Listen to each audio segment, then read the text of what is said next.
Hello and welcome to PGurus channel. I'm your host Sree Iyer. Today is December the 28th, 2020. This is episode number 62. I have with me our guest host Sridhar Chityalaji. Sridharji, namaskar and welcome to PGurus channel. Namaskar and good morning to the last week before we wrap up 2020, which I think everybody would like to get 2020 behind the year of the COVID. Yes, indeed, and we are also hoping that this is probably going to be one of the most news-filled week. We have a lot of things coming down the pipeline. Let us take a quick look at what happened in Nashville. The lone bomber has been identified. His name is Warner? Anthony. Warner, Anthony Quinn Warner, I beg your pardon. And perhaps, Sridharji, you can shed a little bit more light about how things played out on the Christmas day in Nashville. Great, sir. I think it's the most inauspicious start, if I have to use the phrase, at 6:30 in the morning, somewhere between 5:30 and 6:30 in the morning. 5:30, 1 hour prior to the 6:30 event. There were some gunshots in the downtown Nashville area, pretty close to the commercial street, which is where the scene of action was, the AT&T building. The police were responding to the first callers resulting from these gunshots. Then, when they arrived, they see an RV van packed somewhere close to that building, and a message, an auto message coming out, which is to say, if you are around this area, clear. You have 15 minutes before there would be an explosion. Lo and behold, 15 minutes later, there was an explosion. Initially, the press reports indicated, they found, broken glass, splintered windows, and et cetera, et cetera. But the devastation seems to be far more than just a bit of broken glasses. So it took a fair amount of the infrastructure and services and other things that is located in the AT&T building. It's actually called the AT&T building out. Disrupted the services, disrupted the airline, disrupted air traffic. In fact, FAA even imposed an air ban around that area, resulting potentially in anything that is coming around that area will be shut down. So they took an extraordinary set of precautions. Lo and behold, as to the reasons and rationale is not clear as yet, but once that happened, I think FBI landed, and the investigation process, the local FBI branch, moved in, and they quickly began to do the assessment and investigation process. They tracked down where this RV, who does it belong to, where it is, etc. And we are on the 28th. By yesterday, which is 27th. We had the news that they have identified, they found out the remains of a person close to the van. And after the DNA analysis, it's confirmed that those remains belong to Mr. Anthony Quinn Warner. So the person has been identified. Now, they went even one step further, went on to say that he seems to be, after all the investigation and talking to over 500 different witnesses, and including people's around, they concluded that he's a lone wolf or lone actor. There seems to be nothing else, and effectively saying that it's a type of incident. Whether there's going to be an investigation continuing, we don't know. But the fact is that this is the conclusion that they came to. But it created massive amount of damage, and AT&T has also confirmed their restoration of services has started to occur. Well, there were a couple of questions that have still been left unanswered, isn't it? Like there were gunshots before this. What was the gunshots about? Who was shooting at whom? That is not clear. And then there is this alternate story being put out in the press that he was not happy about the 5G rollout and that he wanted to, do something about it. So there are some loose strands, and the fact that the FBI went to such extreme precautions tells us that perhaps there is something more than what meets the eye, isn't it, sir? It is. I think to your point around, in fact, one media outlet was reporting that there was some 5G development happening in that AT&T center, which he was unhappy with. no other media outlet has kind of talked about it, but one media outlet which we discussed. I think it's quite strange to me as to why somebody would be worried about 5G. It's going to have some impact on himself or services, but for that, why do you kind of blow a whole building out? It just this all seems very mysterious to me. I think if I have to give my own view on this, I think there's more than meets the eye. This is just probably we only know 10% of the truth, 90% we don't know. But to target such a massive AT&T infrastructure, what is AT&T's? What were the services in that building? Is it connected with any of the stuff that is going on in the country? Then the moment we start discussing, people would say, "Hey, there's some conspiracy theory that is going on here." So the story is we got to, but there's more than something that meets the eye. And it's not just a kind of a routine accident that occurred on the 25th. To your point, who are behind these gunshots is unclear, right? So that also is a gap in this story that we will probably come to know in due course. So I think you're asking the right questions for which there's no answers. And let's take a quick look at the stimulus bill. In a sudden change of heart, President has indeed signed the stimulus bill, but there are some riders that he has attached to it. Where do things stand now? What do you think is going to be sent out to people? $2,000 checks or $600 checks? What do you think is going to play out, sir? Well, I think that he has stated very clearly this is not the end of the road. This is not the end of the stimulus. He is wait for big things to come. And so therefore he is saying that there's more stimulus coming. Okay, so that's one kind of a rider that he has attached that to. The pork belly portion of it, which he was attacking, is very silent. Whether that would come as part of the $2,000 what you call stimulus, the $600 being increased to $2,000, whether that would be a caveat that would be added to that remains to be seen. But that $2,000 will be voted in House today and then sent to the Senate. By all indications, the Senate is going to reject it. So you will have a situation: House approved, Senate declined, and Mr. President may say, "Okay, I got this stuff. You guys couldn't get it done. I'm going to pass an executive order, and I'm going to get this done. As part of this, I may cut a few things out." So therefore, something along those lines may prop up as the day unfolds today. The good news is that the 28th midnight or 27th midnight, 28th morning deadline has been met. They will not be shut down. There's already complaints that people have not received. So that check process, which was organized by Steve Mnuchin to go out this week, that will kind of go out. So the aid and relief program is in progress. The stimulus piece is in play.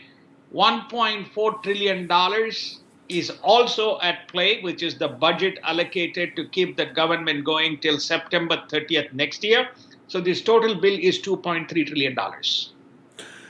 Massive amount being pumped into the United States financial system.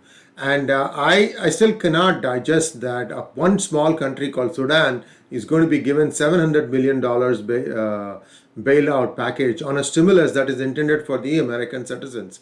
This is for you, the American citizen, to ask these questions. Ask your congressman, ask your senator. We are doing it through our channel here.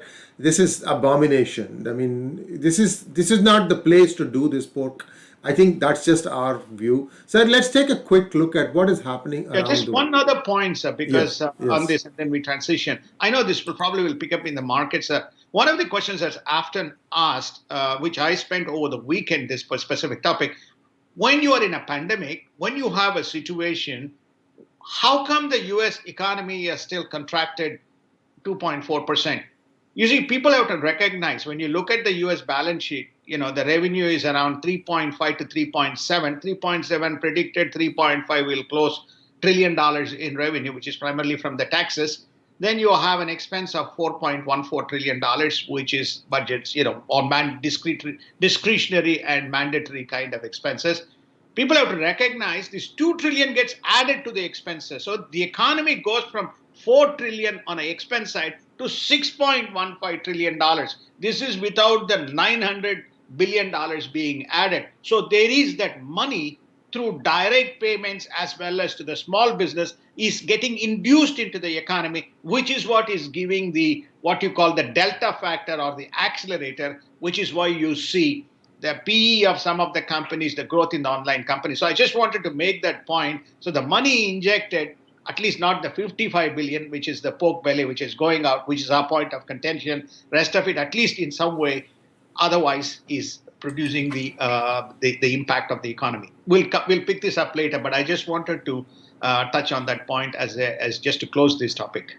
Yes, indeed. And some companies have been able to adapt themselves well to the pandemic, and the others have been not so quick, not so lucky. And it's a process of, nature. You can't help it. Some were better positioned, others were not. And that is how it goes. So let's take a quick look at the global news, starting with India. There has been one more arrest of a Chinese national.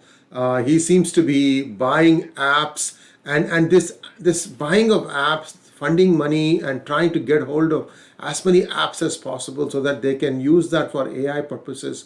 This seems to be going unabated, even though India is cracking down. Where do you think this is going to stop? How many more times is China going to attempt? And now people are also speculating that the entire financing for the farmers' agitation that is ongoing also perhaps has a Chinese hand in it. Well, first and foremost, Mr. Ebai, a Chinese resident with the name of Dennis, operating from Delhi, has bought these applications, which is the loans, lending. So he has been running a fraudulent business trying to collect the data. So the theory that is going around is that the Chinese are very keen to get access to data. Right? This gives you the broad demographic segment. Suppose if you have, let's say, a million, million people data spread across, let's say, 10 states. A million is a huge sample size in relative terms in banking parlance across 7, 8, 9 states. So it just gives you the type of demographics, which is a very pivotal data. It's a strategic asset to an enemy. I use the word loosely, enemy here, which is China, which is very keen to create more disruption rather than enablement and partnership in a nation. China is always scavenging for information that provides a strategic advantage. We have covered in this show, they have basically been collecting what they call a DNA database, building a DNA database out of Shanghai or somewhere, which around the key people of key politicians, key individuals, key personalities, key influencers around the world. So in that context, you can see one person is able to collect a massive amount.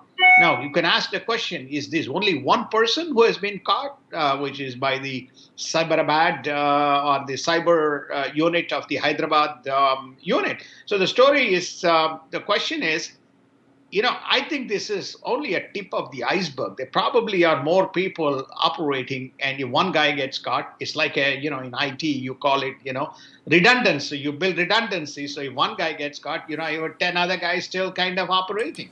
So it's a bit of a worry. This comes on the back heels, especially if you're an Indian. So, the story is you're worried as to what else is going on. This comes on the heels of, if you go back 1 month ago, we caught one guy who is from the Tibetan region, but a Chinese who was, who had credit cards, Indian credit cards, who had some fake passports, etc., etc. So there seems to be an orchestrated, and Delhi seems to be the melting point of everything, be it the agitation, be it these types of activities. It seems to be the melting point of these incidents. So it is a cause of concern as to what the Chinese are up to in India.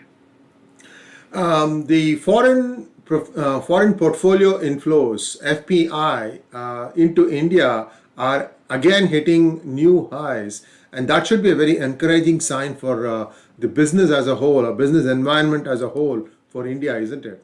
It is, except for the financial verticals in India, which is by the way, just from a market's point of view, India is an overweight in the emerging markets allocation program. So therefore, there's more money allocated, and they see India as a huge growth opportunity.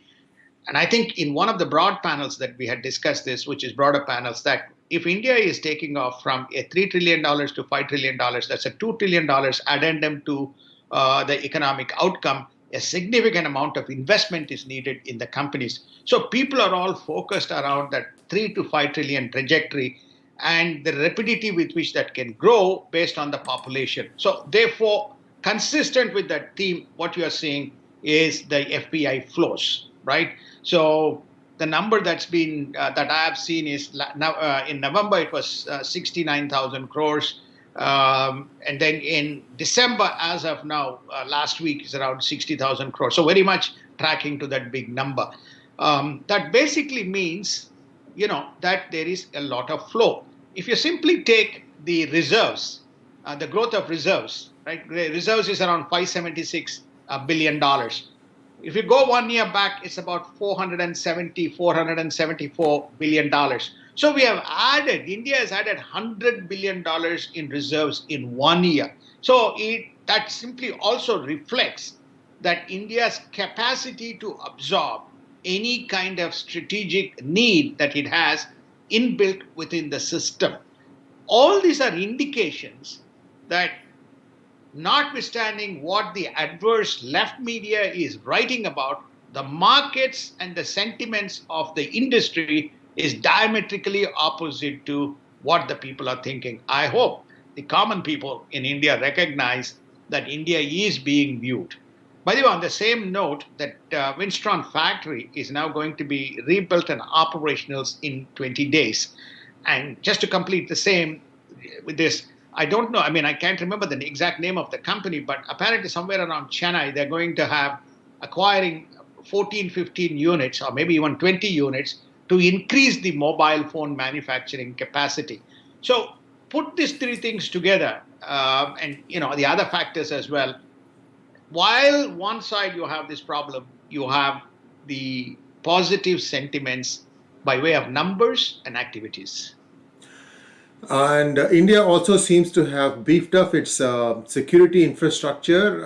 They are having more installations now to better track all the subversive movements that are going around the country. What are your thoughts on that, sir? Yes, they recognize the problems are inside the country rather than outside the country, and most of the problems seems to be emanating from, if you kind of distill it down, there are two external nations which pose threat. One is China and the other is Pakistan. Everybody knows, but they feel that the more the threats and disturbances are coming from inside. So they've beefed up this, what you call as the security or the intelligence centers, terror intelligence centers, or there was about 380 or 385 centers, which is for intelligence gathering, information sharing, central coordination with the Ministry of Home Affairs, etc. They're adding another, I think, 400 and taking it from about 380 to about 750 or 850 centers. I think which is much, much. This should have been done when they had that 9/11 incident. That was an internal kind of a failure. I And think you mean the 2611. oh, sorry, 26/11. Yeah. So 26/11 incident, they should have. I mean, just as an example, in Nashville, you saw that the FBI moved in very quickly. In 3 days, they were able to track everything down because there's a fair amount of on-ground intelligence that would have been built up. So something similar they should have, but there seems to be, at least it's good it's happening now. That's good to know, sir. And the Foreign Affairs Minister, Subramaniam Jaishankar, is on a seventh visit to Middle East. He is meeting with the heads of state, I think, of Qatar and a few other countries. This augurs well because now India is very robustly engaging with many of its Middle East partners, isn't it?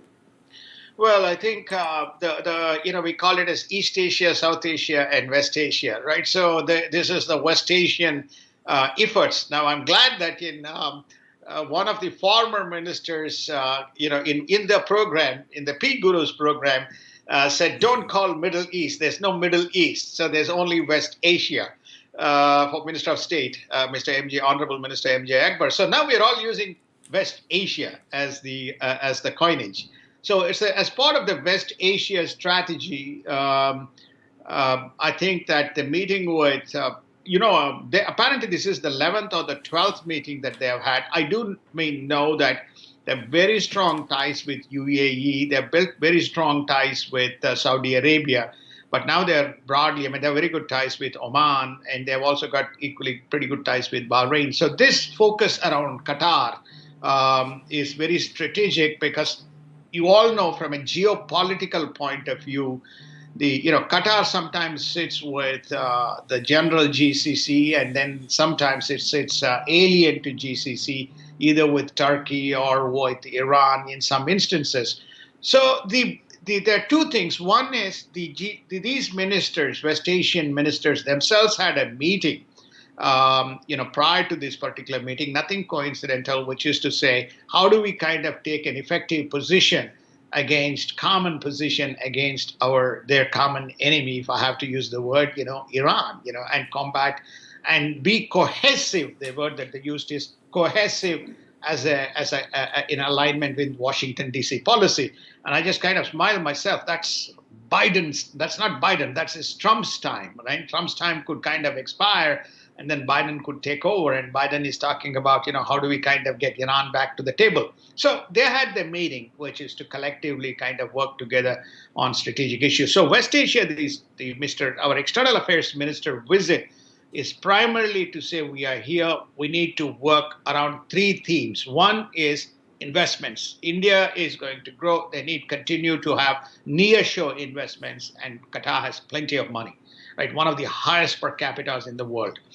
Number two is around energy. Everybody knows, Qatar is one of the huge natural gas kind of reserves. So energy is another thematic, and India will be a large consumer as the domestic consumption picks up and more people move mainstream. Then the third is around security, right? So security is a big apparatus, and West Asia is as much important as South China and East Asia kind of the policy. So I think these are the three thematics which the Honorable External Affairs Minister would be discussing and saying we are here.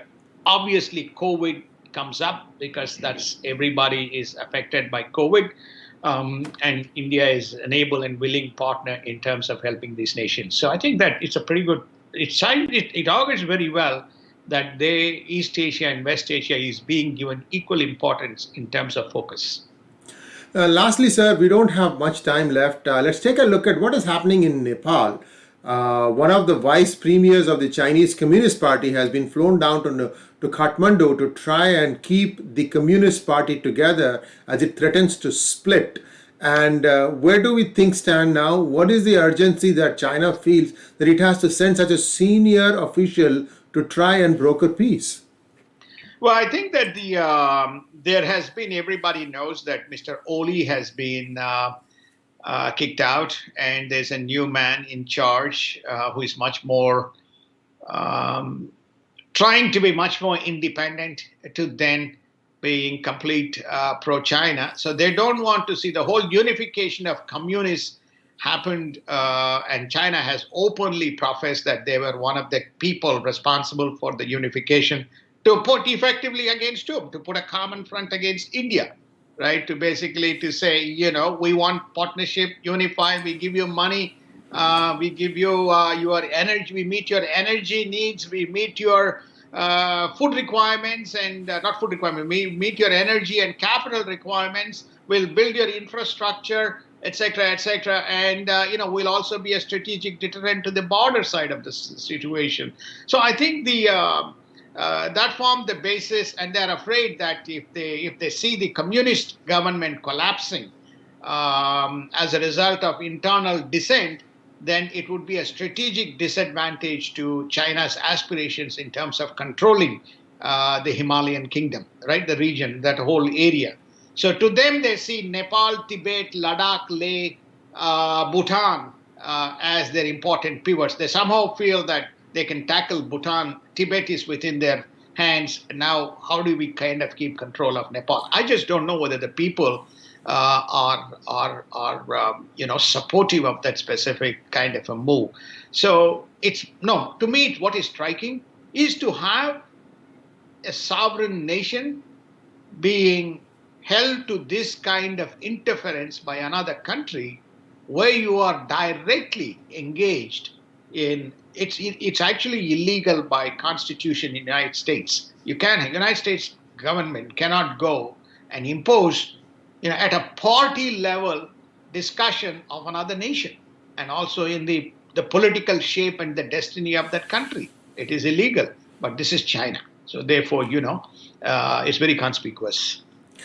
So, thanks for that update, sir. We have three things that we'll be talking about in the next few days, all of them very important. The first one was the significance of General Narawane's visit to Saudi Arabia, which has got the Pakistani press hyperventilating about the possibility that India might be guarding the holy Mecca and Medina masjids. And this is a big deal because Pakistan was actually being entrusted with the security of that, and that security might change hands to India. That's got the Pakistani media hyperventilating. We'll cover that in the next few days. Also, Burisma, the payments from Ukraine to the Biden controlled family companies. What is happening there? There's been a series of press conferences, very, very damning information coming out. We'll be touching on that also, and as well as what is going to happen on January 6th. What are the events that are going to lead up to it? Will the average American citizen get $2,000,